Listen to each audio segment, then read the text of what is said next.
relasyon, trabaho, na nagkaroon ng conflict or kahit sa simpleng tensyon, this time magiging ready kayo. Ito na, yung inyong mga tiniis na ilang laban, the 5 of Swords.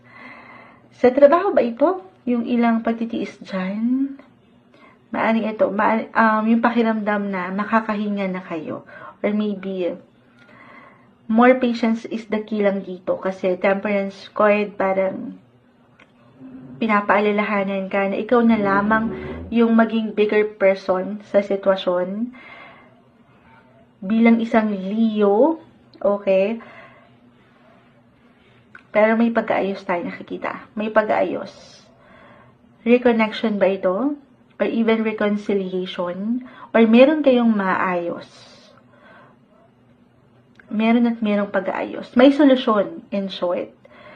Ito na. Dahil na